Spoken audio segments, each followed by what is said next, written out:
देशांतर आणि धर्मांतर या दोन उपायानंतर बाबासाहेब आणखी एका नव्या उपायाकडे लक्ष वेधतात, तो म्हणजे नामांतर. त्या काळात काही लोकांनी अशी सूचना मांडली होती की अस्पृश्यांनी स्वतःला आदी हिंदू म्हणून घ्यावं. या संदर्भात बाबासाहेब म्हणतात, या प्रश्नावर मतभेद होण्याचं कारण म्हणजे कोणतं नाव अधिक योग्य हा मुद्दा. एका अर्थाने हा आवडीनिवडीचाही प्रश्न आहे, म्हणून केवळ वाद घालून तो सुटेलच असं नाही. याचा अर्थ नावाला काहीच महत्त्व नाही असंही नाही. उलट बाबासाहेब स्पष्ट शब्दात सांगतात, नावातच खूप मोठं सार दडलेलं आहे. ते पुढे सांगतात, समाजात जातीभेद आणि अस्पृश्यता यावर अनेक चर्चा होतात. काही लोकांना वाटतं हे फक्त बाह्य व्यवहार बदलल्याने दूर होईल, पण बाबासाहेब या मताशी सहमत नाहीत.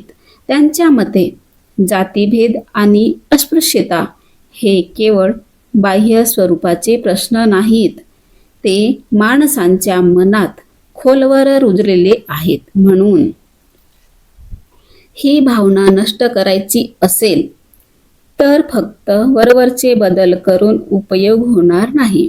या प्रश्नाचा बराच विचार केल्यानंतर बाबासाहेब एका निष्कर्षापर्यंत पोहोचतात. ते म्हणतात, अस्पृश्यता आणि जातीभेद यांचा मोठा भाग नावाशी जोडलेला आहे. एखादा माणूस महार आहे असं नाव ऐकताच लोकांच्या मनात एका विशिष्ट प्रकारची भावना निर्माण होते. मराठा म्हटलं की वेगळी भावना निर्माण होते आणि ब्राह्मण म्हटलं की आणखी वेगळी. म्हणजे माणसाकडे पाहण्यापूर्वी त्याच्या नावावरून त्याच्याबद्दल मत तयार केलं जातं. याच विचाराला स्पष्ट करण्यासाठी बाबासाहेब पुढे काही उदाहरणं देतात आणि त्या उदाहरणावरून ते दाखवून देतात की अनेक वेळा माणूस बदलत नाही, फक्त त्याची ओळख बदलते आणि समाजाची वागणूकही बदलते. आपला मुद्दा अधिक स्पष्ट करण्यासाठी बाबासाहेब काही प्रत्यक्ष उदाहरणे देतात. ते म्हणतात, गुजरातमधील धेड समाजाला ते अत्यंत तीव्र अस्पृश्यतेचा सामना करावा लागतो, पण तेच लोक जेव्हा मुंबईत येतात तेव्हा अनेकदा दक्षिणी मराठा समाजाच्या शेजारी राहतात. इतकंच नाही, त्यांच्यात रोटी व्यवहारही होत असल्याचं बाबासाहेबांनी स्वतः पाहिलं होतं. यानंतर ते दुसरं उदाहरण देतात. महाराष्ट्रातील एखादा अस्पृश्य गुजरातमध्ये गेला आणि त्याची जात स्थानिक लोकांना माहीत नसेल तर तो दक्षिणी म्हणून ओळखला जातो. अशा वेळी त्याला ब्राह्मणांच्या खानावळीतही राहता येतं. बाबासाहेब सांगतात, ही गोष्ट त्या काळी सर्वश्रुत होती. त्यानंतर ते मद्रासचं उदाहरण देतात. त्या काळात उपजीविकेसाठी मद्रासमधून अनेक लोक मुंबईत येत होते. त्यांच्यामध्ये अस्पृश्य समाजातील लोकही होते, पण मुंबईत त्यांच्या जातीची ओळख नसल्यामुळे ते हिंदूंच्या विश्रांतीगृहातही निर्धास्तपणे जेवत आणि राहत असत.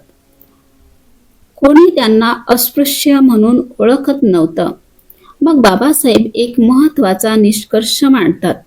एका प्रांतातील अस्पृश्य दुसऱ्या प्रांतात गेला तर अनेकदा तो स्पृश्य मानला जातो. असं का होतं?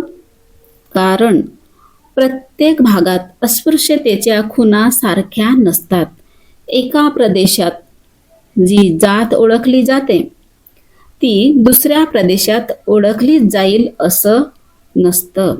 म्हणून लोकांना त्याची जात समजत नाही आणि जात समजली नाही तर अस्पृश्यतेचाही प्रश्न निर्माण होत नाही. याच ठिकाणी बाबासाहेब एक अत्यंत महत्त्वाचं वाक्य म्हणतात.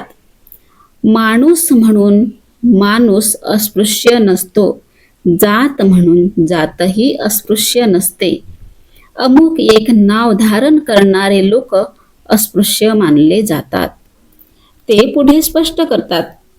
अस्पृश्य माणसाच्या शरीरात, त्याच्या त्वचेत, त्याच्या रूपात असं काहीही वेगळं नसतं की त्याला पाहताच ओळखता येईल. मग त्याला अस्पृश्य म्हणून कसं ओळखलं जातं? बाबासाहेब या ठिकाणी सांगतात, नावाशिवाय अस्पृश्य ओळखण्याची दुसरी कोणतीही खूण नाही. आणि म्हणूनच ते म्हणतात, माझ्या मते नामांतर करणे इष्ट आहे. मात्र याचा अर्थ कोणताही नवीन नाव स्वीकारलं की प्रश्न सुटेल असं बाबासाहेब मानत नाहीत. उलट याच ठिकाणी ते आदी हिंदू या नावाबाबत आपलं मत स्पष्टपणे मांडतात. नामांतराची कल्पना मांडल्यानंतर बाबासाहेब आदी हिंदू या नावाबाबत आपले विचार स्पष्ट करतात. ते म्हणतात, मुंबई इलाक्यातील अस्पृश्य समाजाने स्वतःला आदी हिंदू म्हणवून घ्यावं. यातून नेमकं काय साध्य होणार आहे हे मला समजत नाही. जर या नावामागचा उद्देश अस्पृश्य समाजातील सर्व जातींमध्ये एकी निर्माण करणं असेल तर बहिष्कृत हे नाव त्यापेक्षा कमी अर्थपूर्ण नाही. बाबासाहेबांच्या मते बहिष्कृत हे नावही तितकंच अर्थपूर्ण आहे. पण जर आदी हिंदू हे नाव घेतल्याने अस्पृश्यता नष्ट होईल अशी अपेक्षा असेल तर तो केवळ भ्रम आहे. हे स्पष्ट करण्यासाठी ते काही उदाहरणं देतात. ते म्हणतात, काही महार स्वतःला चोखा म्हणून सांगतात, काही चांभार स्वतःला रोहिदास म्हणतात, पण नाव बदललं म्हणून समाजाची वागणूक बदलत नाही. एका नावाने ते जितके अस्पृश्य तितकेच दुसऱ्या नावानेही अस्पृश्य राहतात. त्यानंतर बाबासाहेब मद्रासचं उदाहरण देतात. ते सांगतात, मद्रासमध्ये अस्पृश्य समाज स्वतःला आदी द्रविड म्हणवून घेतो, पण त्यामुळे त्यांची अस्पृश्यता नाहीशी झाल्याचा एकही पुरावा नाही. यावरून बाबासाहेब पुन्हा एकदा आपला मुद्दा स्पष्ट करतात. अस्पृश्यता आणि जातीभेद हे नावाशी जोडलेले आहेत, पण केवळ अस्पृश्य समाजानेच आपली नावं बदलून हा प्रश्न सुटणार नाही. बाबासाहेबांच्या मते समाजातील सर्वच जातींनी आपापली जातीवाचक नावं सोडली पाहिजेत.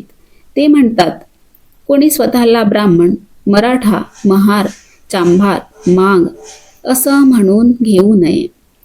प्रत्येकाने स्वतःची ओळख फक्त हिंदू अशीच सांगावी. बाबासाहेबांच्या मते जेव्हा जातीवाचक नावच उरणार नाहीत तेव्हा कोण कोणापेक्षा श्रेष्ठ आणि कोण कनिष्ठ असा प्रश्नही उरणार नाही. समाजात समता निर्माण होईल, एकी वाढेल, परस्परांबद्दलचा तिरस्कार कमी होईल आणि सहानुभूती ती जातीपुरती मर्यादित न राहता संपूर्ण समाजासाठी निर्माण होईल. याच उदाहरणासाठी बाबासाहेब मुसलमान समाजाचा उल्लेख करतात. ते म्हणतात, मुसलमान समाजात तो मुसलमान आहे ही ओळख पुरेशी ठरते. त्यामुळे समाजात एकी टिकून राहते आणि म्हणूनच हिंदू समाजातही सर्वांना एकत्र बांधणारं एक सर्वसाधारण नाव असायला हवं, असं त्या काळी बाबासाहेबांनी आपलं मत मांडलं. मात्र इतक्यावर ते थांबत नाहीत. ते पुढे विचारतात, हे बदल घडवून आणायचे तरी कसे? आणि इथूनच त्यांच्या भाषणातील पुढचा अत्यंत महत्त्वाचा विषय सुरू होतो, संघटना, कायदा आणि स्वराज्य.